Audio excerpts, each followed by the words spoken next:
Okay, hello everyone. So we will start. Thank you for all being here.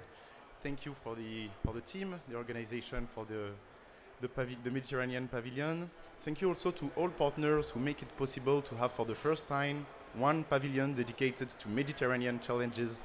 To discuss that all together, it's very important.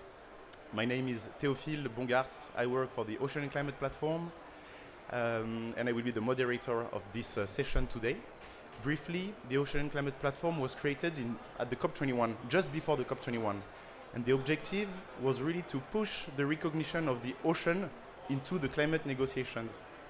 So that's one good result today, I think. The ocean is present, and we will be organizing the Ocean Day on the 16th, next Wednesday. So one full day dedicated to the ocean. The Ocean Climate Platform is a network of different NGOs, private sectors, foundation, research institutes, all focusing on the link between the ocean and the climate, trying to promote and to protect the ocean as best as we can. But today we are here to talk about the coasts. And 3 years ago, we landed on the coast and we start focusing on coastal cities. We launched an initiative called Cities, focusing on how to adapt to one major challenge of climate change, which is sea level rise. And how to adapt to sea level rise, what are the best practices we can promote. And that was for the best, because we had the opportunity to start working with the Plan Bleu, and we thank the Plan Bleu today to be the co-organizer of this event, to work with the PAPRAC, to work with Avitem, to work with MedCities that are present today. We have today 1 hour. We have 4 speakers, so we will quickly jump into this event. And so welcome. This event is entitled Coastal Adaptation Across the Mediterranean, Solutions Driven by Cities Network. And so important to have the scientific context at the beginning. We are used to do that, so I will welcome Mrs. Negev to start to set the scene a bit. Mrs. Negev, you are the head of the Health System Policy and Administration Program at the University of Haifa, Israel, and you're also part of the MEDEC. The MEDEC, it's a scientific network working on climate issues on the Mediterranean, so a network that you all have to know here in this pavilion. So I give you the floor to tell us about what are the main climate challenge in the Mediterranean, and for coastal cities too. Thank you.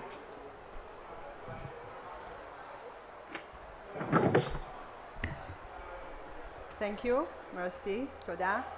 Shukran. Let's start.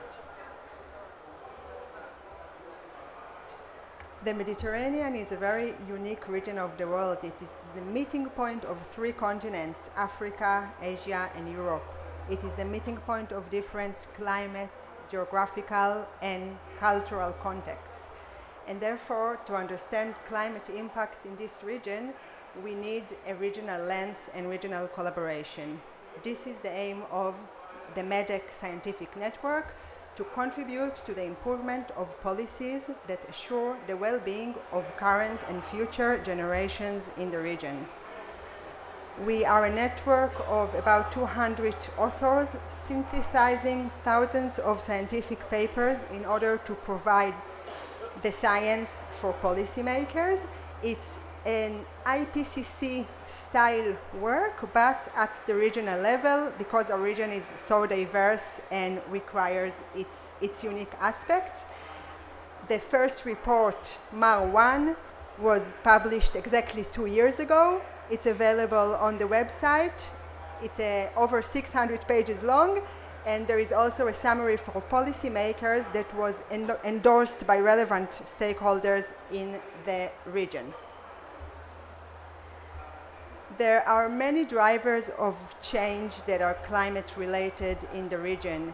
We have land sea use change with a lot of urbanization, afforestation. We have increased water, air, and land pollution, invasion of species on land and in water. lower precipitation, so it's an already dry and warm region of the world where we see a long dry summers naturally. These summers are getting longer and drier with climate change, with decreased precipitation, especially in the southern part of the Mediterranean, where we already observe 20 to 50% less precipitation in areas that are already in drought and in water insecurity. It's a major risk.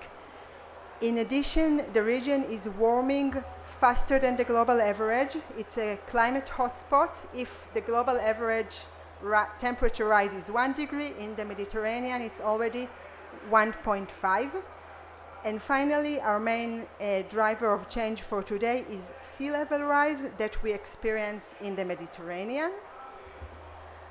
We have already observed sea level rise of about 3.7 millimeter a year in the recent decade, and our estimation is that by 2100 the sea level will be about 37 to 90 centimeters above the 2000 levels, and perhaps even more.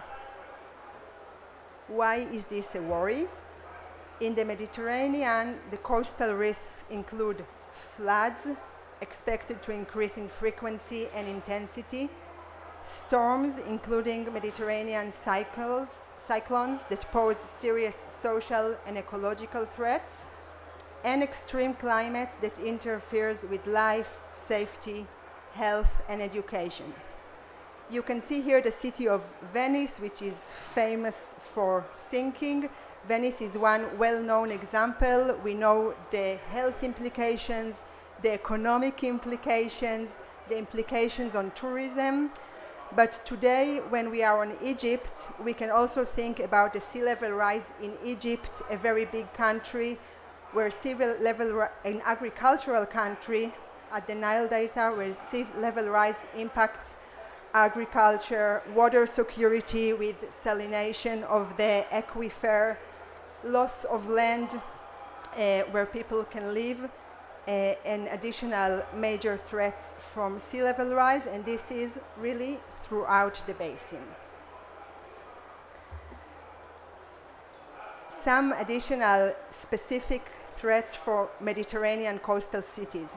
Because the Mediterranean is characterized by microtides and not major tides, cities have been built very close to the water level, and therefore the urban infrastructure, housing, and other infrastructures are very close to the sea, and any rise in the sea level poses major risk.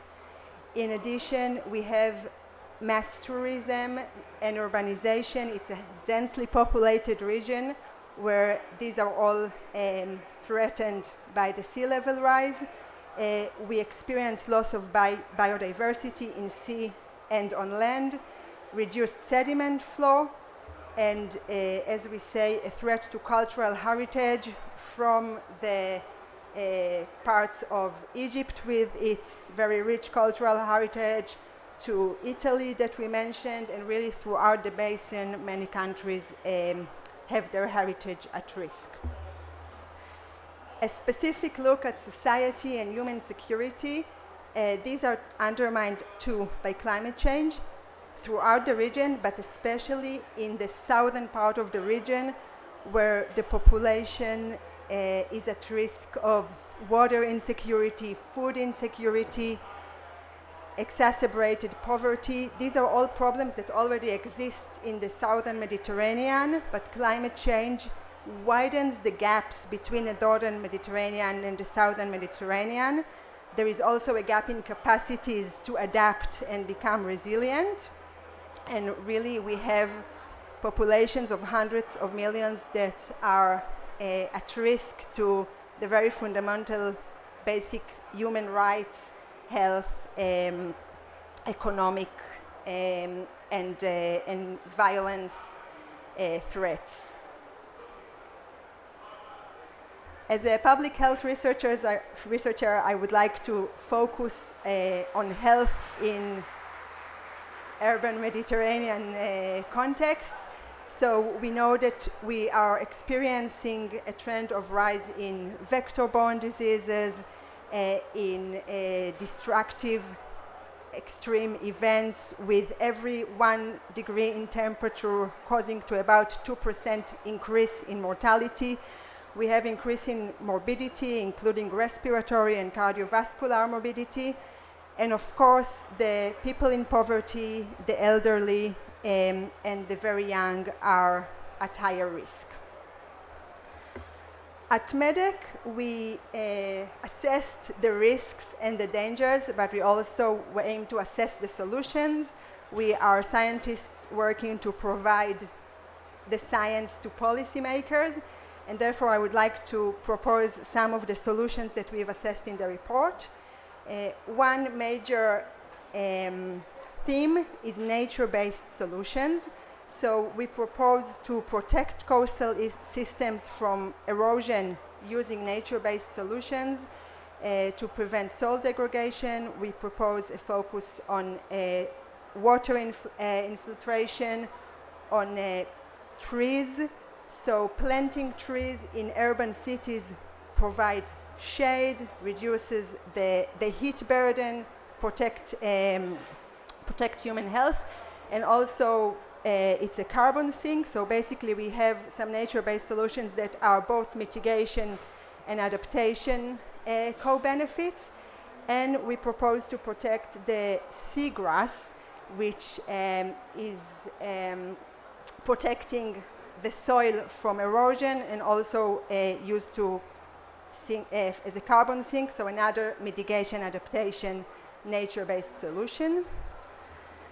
An important message is to minimize the north-south gap in adaptation through solidarity and sharing resources and practices, protecting cultural heritage throughout the basin, synergizing adaptation and mitigation. I already gave some examples.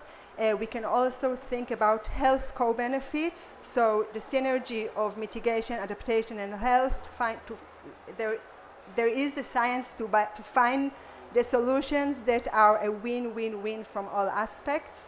And of course, to prepare for sea level rise, both through hard protection of brick walls and seawalls, and soft protection of shore nourishment and wetland restoration, as you can see in the photo. Finally, again, as a public health researcher, I would like to emphasize the recommendations of the health community for the COP.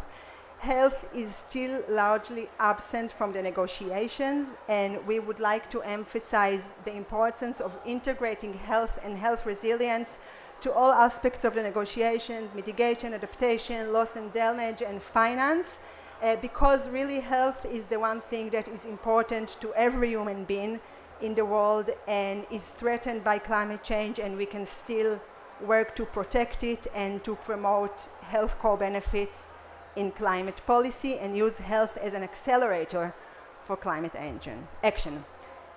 And with that, I would like to conclude to thank the supporting institutes that support the MEDEC Scientists Network, and to keep you tuned for the coming special reports, including one on coastal risks, at the MEDEC website.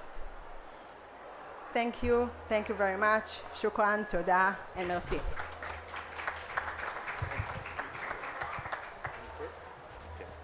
Thank you very much, Maya. Thank you very much. It was very interesting. We get your point on health, of course. It's very important. Thanks for underlying that. Also, thanks for your optimism, presenting that it's possible to have win-win-win solution. It's great. And I also like when you talk about the very low tide. I agree with you. It's one of the specificity in the Mediterranean. And it also has an impact on the perception of the risk. It means that some people don't really imagine and feel that, for example, the sea level is rising because of the low tide, and so it can slow down also the adaptation and the reflection on how to design resilient cities. So thank you very much. Now we will welcome online Mr. Meunier. So thank you for being with us, Mr. Meunier. You are the president of the AVITEM. You will explain us more precisely what is the AVITEM doing. But I can also call you Mr. the Ambassador because you were the French ambassador in Croatia for 2016 until 2019.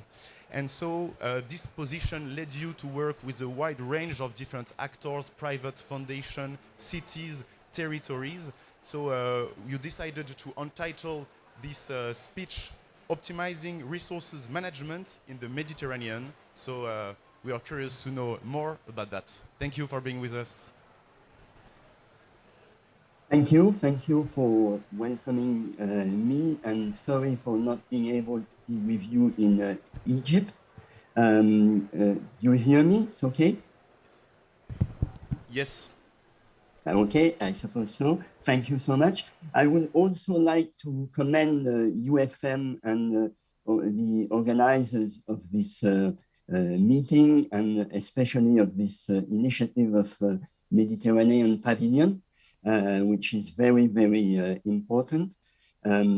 I would like to complement what was said by Maya, which I thought very, very interesting, and I subscribe fully to what she said, including on the key importance of the health dimension. I'm saying this because I was a few years ago French ambassador for global health. So it is definitely a key topic for everybody, and especially on the Mediterranean theater. What I'm going to do is try to complement what Maya said, and not repeating the same thing, but being more on, let's say, avenues of cooperation, priorities, governance, and common vision, including this topic, which is very important, of management of resources, which should be tackled in a different way, given the urgency now on due to the war in Ukraine and the climate urgency also. So first of all, to say that for the bulk of people, the Mediterranean is perceived as a segmented lake, but we all know that it's more than ever a single geostrategic unit and a maritime link of huge importance. So we really have to see the Mediterranean Sea as an organizing principle. What is at stake now in the Mediterranean is vital for everyone. Mediterranean quarrels about roots, neighborhood, traditions, or beliefs are not anymore the only topics on our plates. Climate change, biodiversity, pandemics, urbanization, mobilities are having a huge impact on ecosystem, tourism, and our economic and social development. Innovation and stronger cooperation between all Mediterranean shores are required. To conserve the existing good, we must act on a true political principle, which is neither conservative nor radical. Our Mediterranean countries and the European Union must step up and join their efforts to ensure the equitable and ecological transition in the Mediterranean region. A common vision should be grounded on shared challenges and climate change, of course, common potential and rich and diverse cultures, tourism potential, upcoming trends, climate adaptation, carbon neutrality, all pointing very strongly to a territorial approach, acknowledging diversity and different future prospects. This common vision should favor decentralized policies, foster transparency, and facilitate the shaping of coherent Mediterranean policies. It should build on the basis of multi-level governance across all Mediterranean shores and be structured around ambitious priorities, focusing primarily on cooperation, innovation, and cohesion, and enabling an equitable and ecological mutation. We won't cope with such global challenges without giving higher priority to direct cooperation between Mediterranean cities and territories. By working together, they may find solutions to those global challenges consistent with the Mediterranean context in its similarity and diversity. Empowering citizens, raising advocacy and involving civil society at the local level may bring a renewed realization of the urgency of our collective destiny.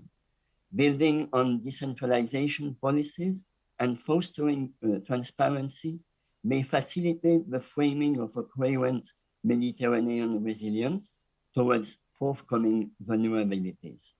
It will also be necessary to develop human resources and exchange on good and bad practices in order to get more efficiency. The pressing context urges us to identify priorities for action in an attempt to clarify if and how we need to decouple economic growth from environmental degradation, while at the same time enhancing social well-being. Among many priorities, I would like to dwell on the following one. First of all, and I will come back to that, the more efficient use of resources, because it's really a critical issue for the reason I mentioned at the beginning. Renewable energy production around the Mediterranean is of high priority in the new energy context. Secondly, nature-based solution. As you probably know, we had last year in September 2021 in Marseille, the most recent IUCN World Conservation Congress. And I would like to underline how this type of approach are essential, including in the context of climate change. For example, in terms of protection, we all know and we discover, let's say, more and more that the sea walls to avoid marine impacts are not the best solution. And there are some new types of management of this challenge, which are based on nature-based solution, which are very promising in terms of efficiency.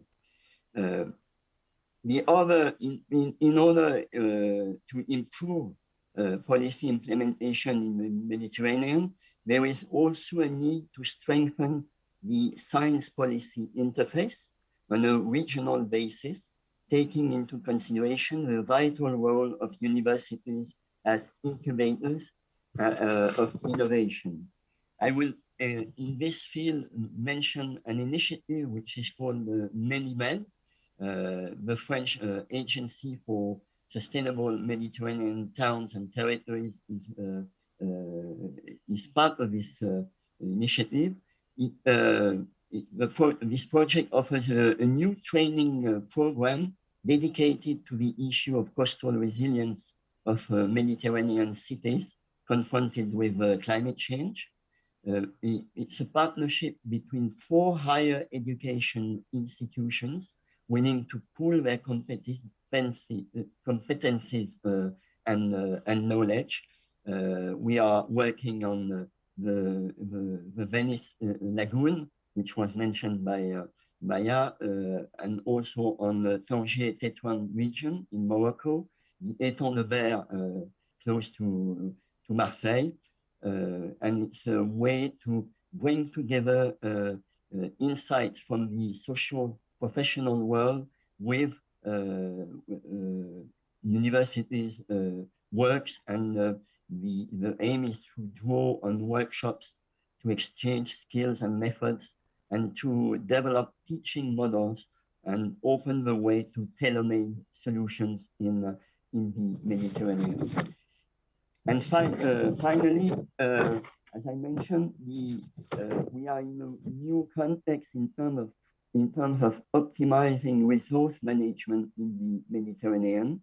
What we try to do as Avitan is to bring together the plurality of solutions and practices we have at our disposal. First of all, traditional ones, because we know that for a very long time, we've had good solutions which happen to be transferable knowledge nowadays, given the new context and the pressure of climate warming, and combine this with the innovative and the low-tech approach, which gives us the capacity to develop a systemic approach on those issues. The second element of this systemic approach is to,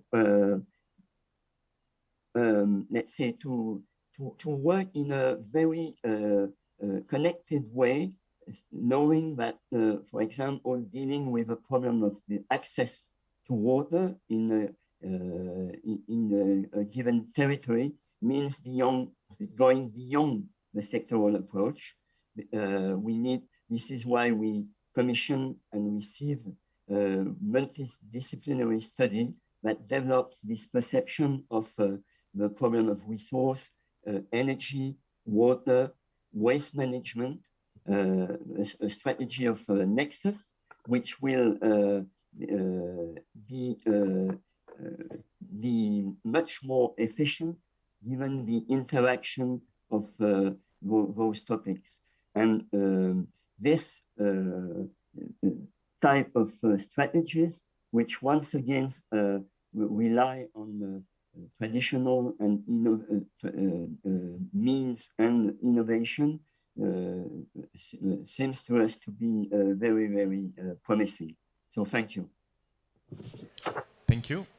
Thank you very much, Mr. Meunier. And so we keep this last idea of nexus in terms of governance between the north and the south of the Mediterranean basin, and also nexus of different approach, different solutions that we have to combine if we want to address these multiple challenges. So thank you very much. Now, welcome, Mr. Canals Molina. Thank you for being with us. So now you're the Secretary General of MedCities. You worked with the mayor of Bogota. You were the advisor of the mayor of Bogota. You have a very long experience in cities management, but you are first an environmentalist and an ecologist, both by passion, you told me. So yeah, you advised the mayor of Bogota, who is now the president of Colombia, by the way, I think, if my calculations are good. And you were mayor yourself back in Spain. And so now, can you present us what is MedCities concretely, and how you are working with local authorities, accompanying local authorities in adapting to climate change? Thanks. Thank you very much. Good morning. I always like to say hello in my language, Catalan. Bon dia. Bon dia a tothom. I would like to thank very much the UFM, the organization, fantastic work, tireless work or tiring work. And I would like also to thank Plan Bleu and salute the initiative Ocean Climate Platform, the initiative Cities, which I had the honor also to contribute a little. And I want to highlight MEDEC contributions, because you did something amazing, in my opinion. That is, for the first time, I've been working in environmental policies for 25 years as an activist, as an expert, as a policymaker. And the first time I think that someone has achieved to send two messages that has spread, at least in my country, in Catalonia, but I think all over the Mediterranean, is two of the main conclusions of the MEDEC report, with that we are the second region, I think, more affected after the Arctic in the world.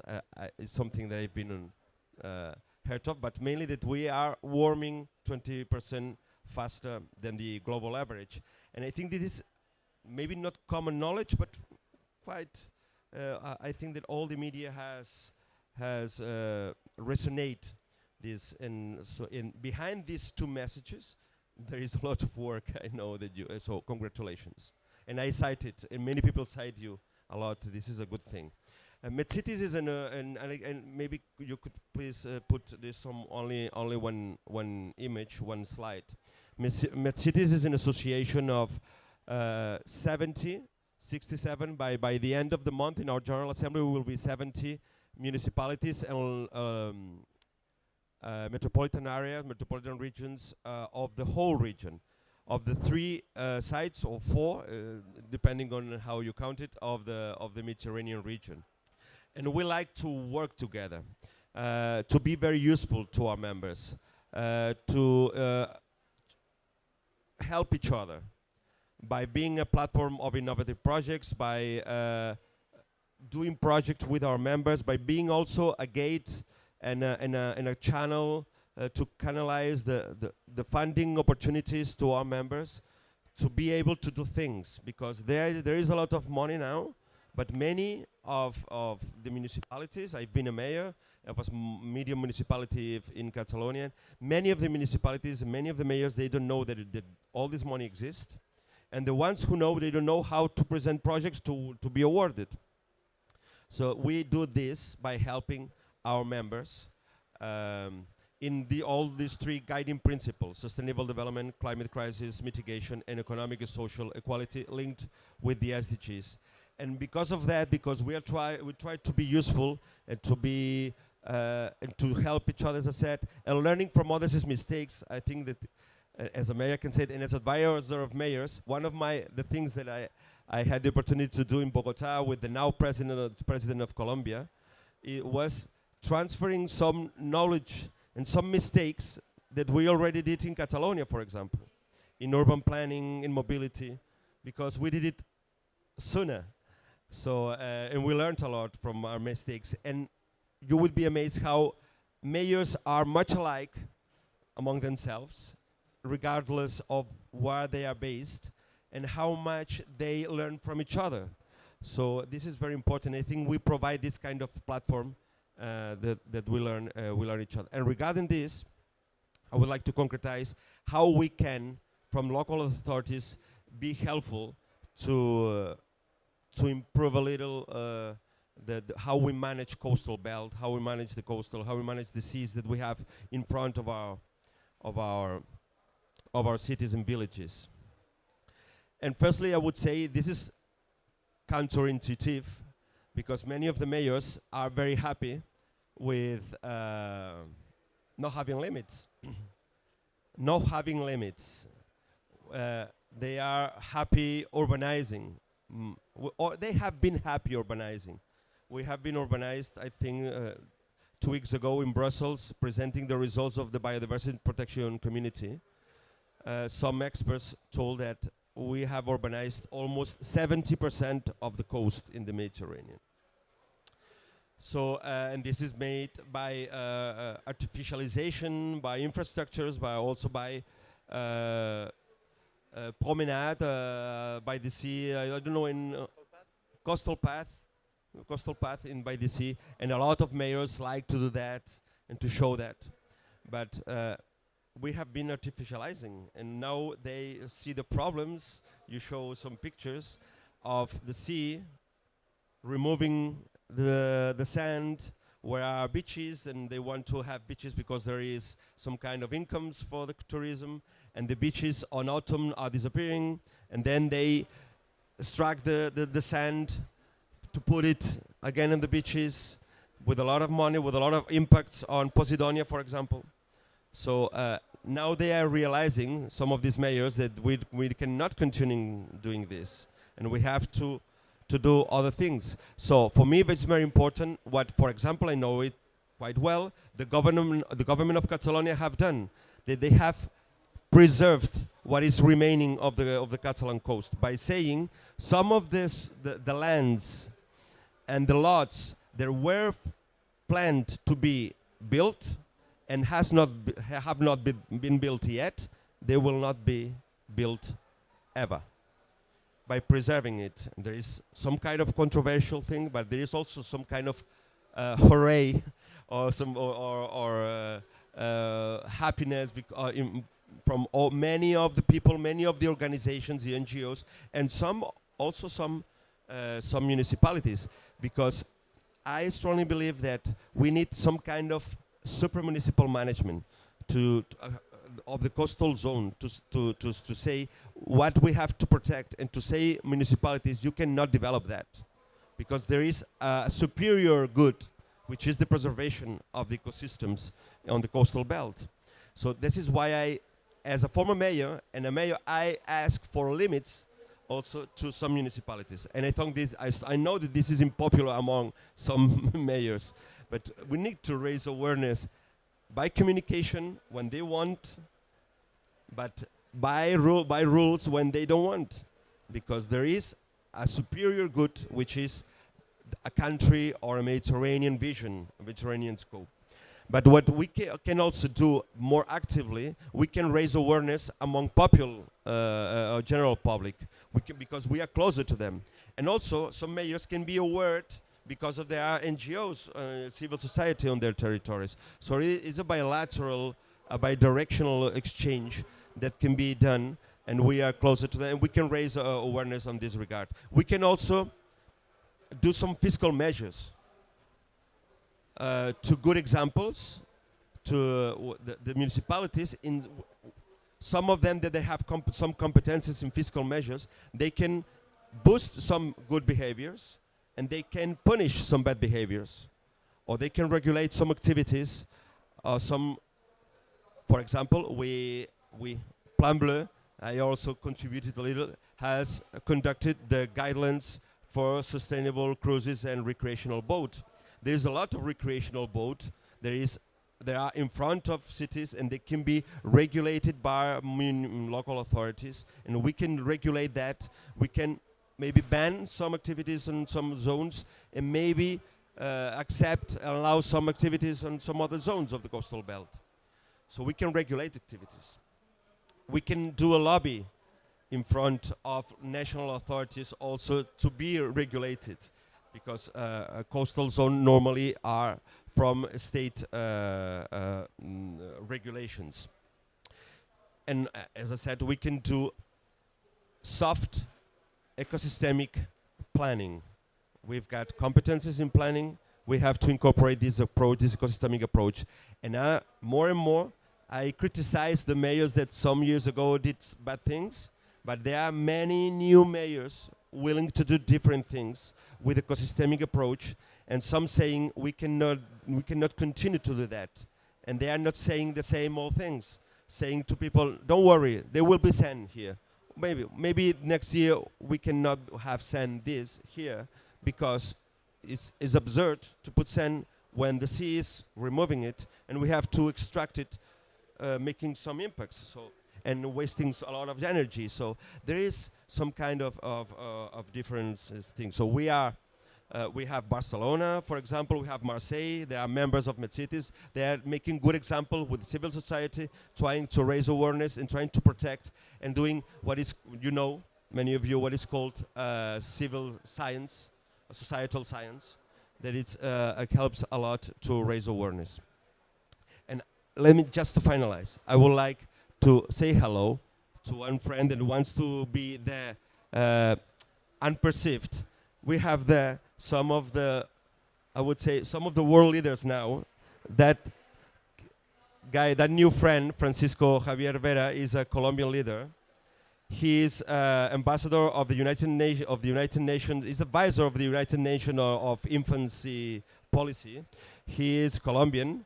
I've been in Colombia. We became friends yesterday. He's a new kind of leader communicating and sending messages. He also ambassador of the UN in Colombia, of the European Union of Colombia. Thank you for being here. And his example is also a good example of new generations raising awareness. And many leaders, world leaders, are hearing people like him. So I think it's something that we have to be happy to. Thank you very much. Thank you.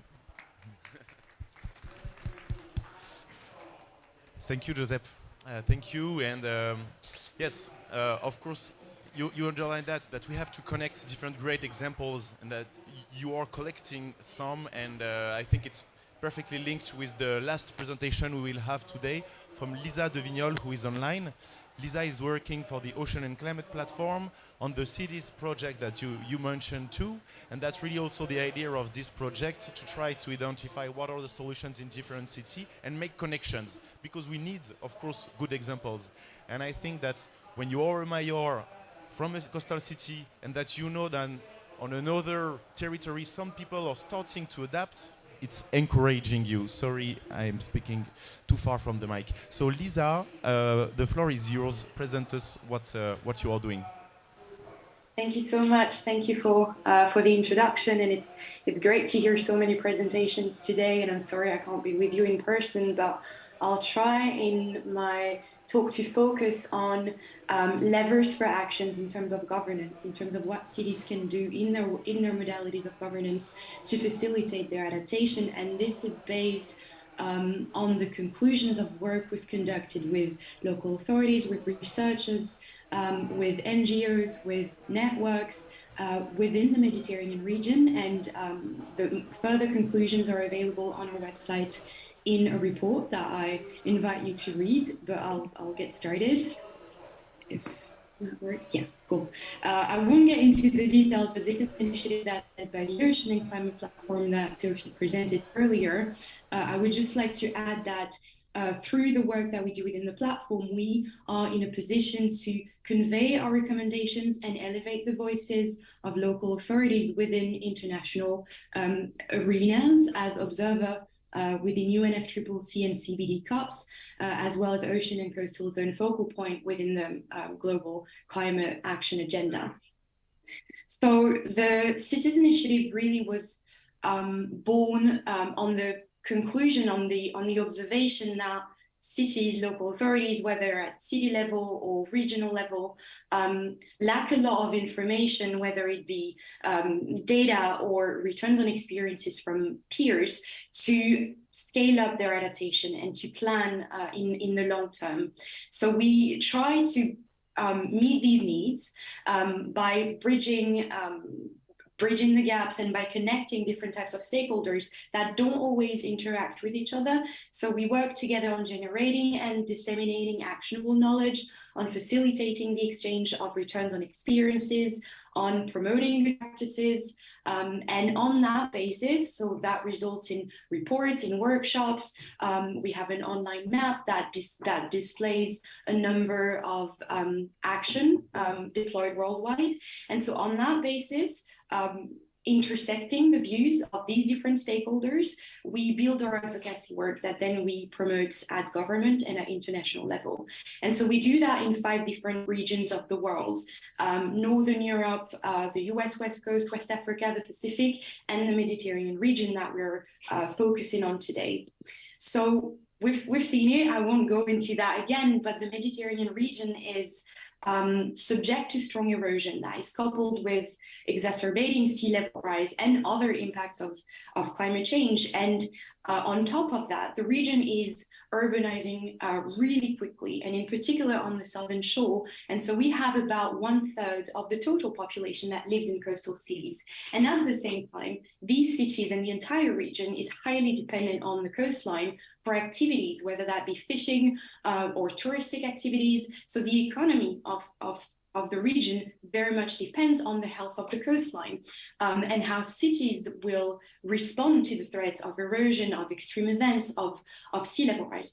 So there are frameworks available, frameworks and networks that exist already, such as the ICZM protocol, which offers tools as well as guidelines, and we have networks of cities. We've had Avitem, we've had Met Cities today presenting their work, presenting their action, and so we can capitalize on these networks and these frameworks to advance, as well as on further regional expertise such as MEDEC. And so all these groups do provide tools. We've got the Adriata platform, for instance, that provides also returns on experiences. But despite this, we're still fairly at the early stages of adaptation in the region, and that's because the topic and the challenge hasn't been fully considered within policymaking until fairly recently.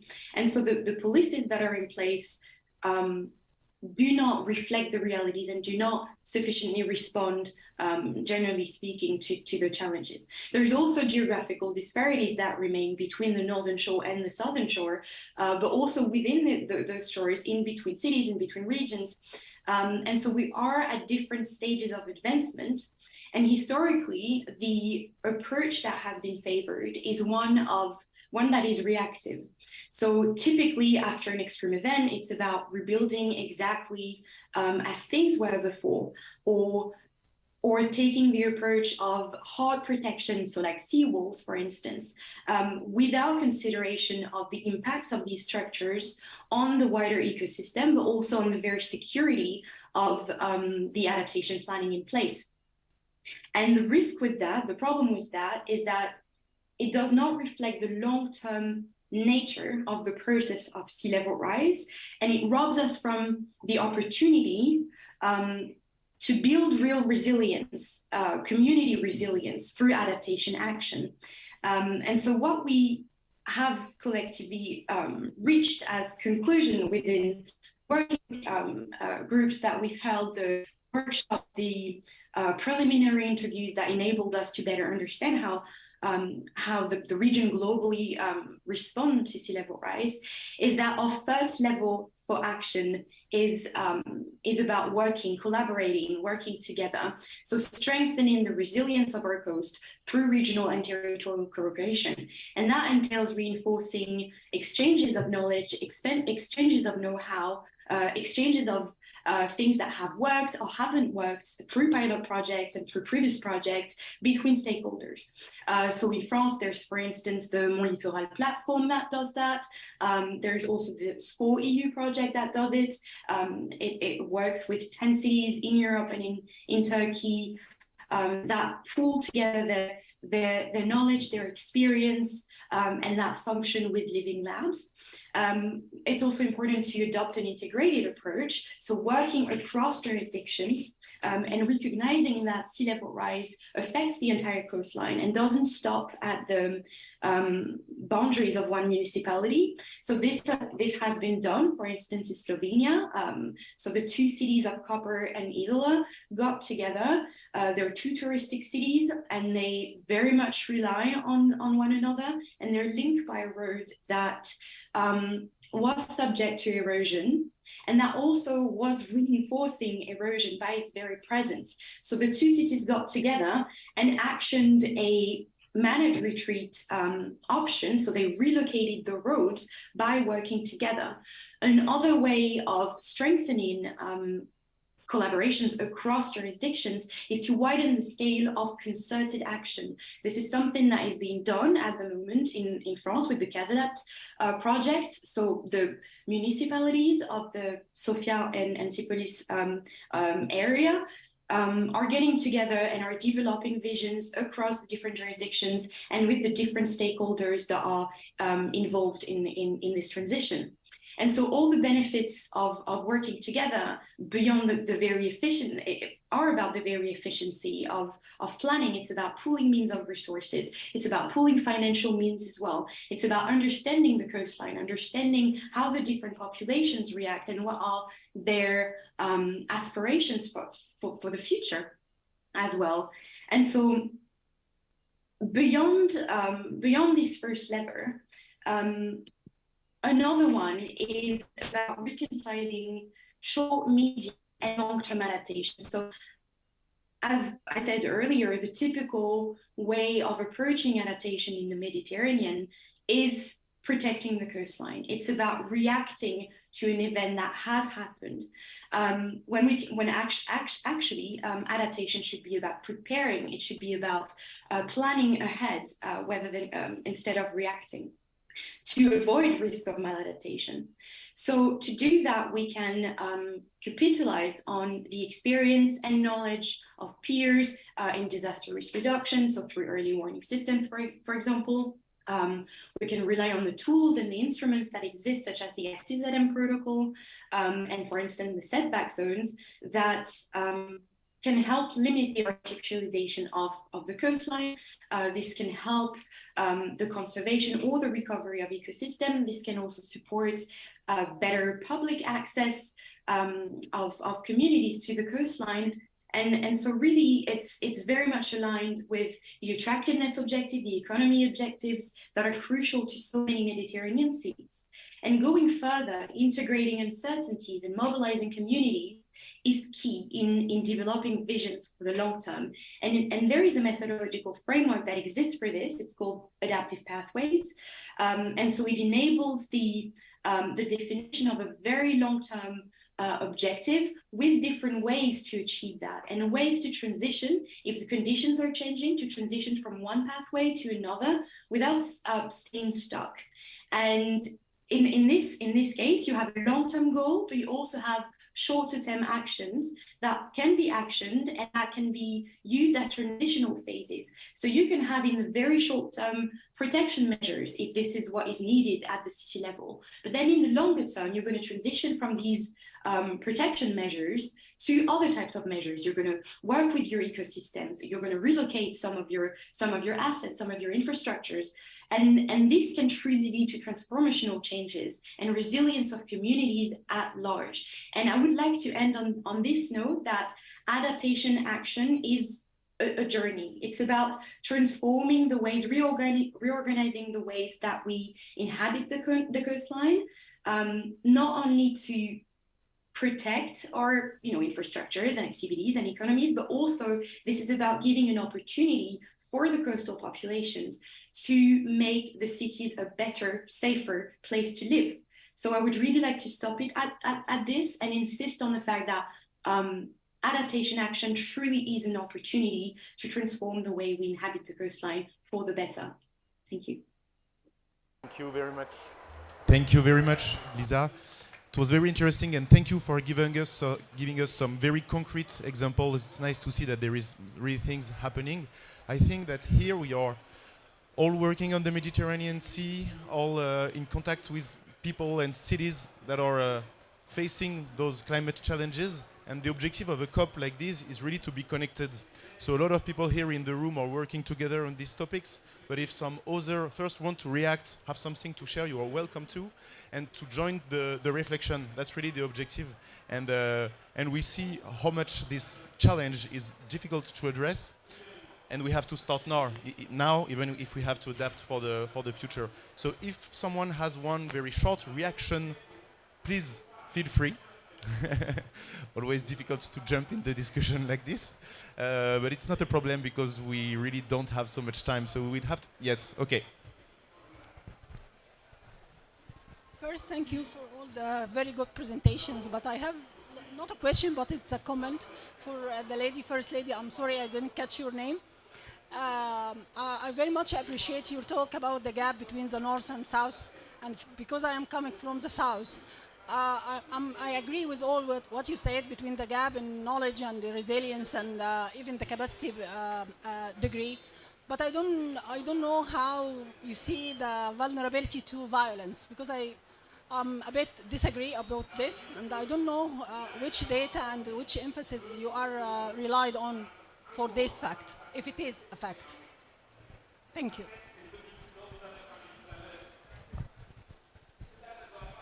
Can you provide a very short answer?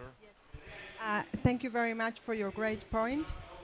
We have evidence that in the Mediterranean, extreme heat leads to violence, including interpersonal violence, homicides, violence against women. This is something that we have more research from the north. And in our synthesis, we saw that globally and sometimes in the global south, climate change leads to droughts and food insecurity, and this is a trigger for conflicts as well. So it's a worldwide phenomena, but wherever the population is more vulnerable and the resources are more vulnerable, there is an increased risk. I hope it answers the question. Happy to talk after.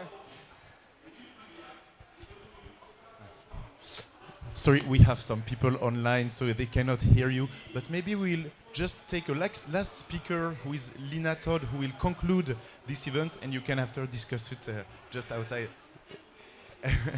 Thank you very much. So, Lisa Todd, thanks you for being with us today. You are Deputy Director at the Plan Bleu, who was the co-organizer of this event. So you have a long experience in working with coastal cities too, for more than 10 years. So please, can you just conclude this event as you want? Thanks. Thank you, Théophile. Thanks to everybody who made this event possible today.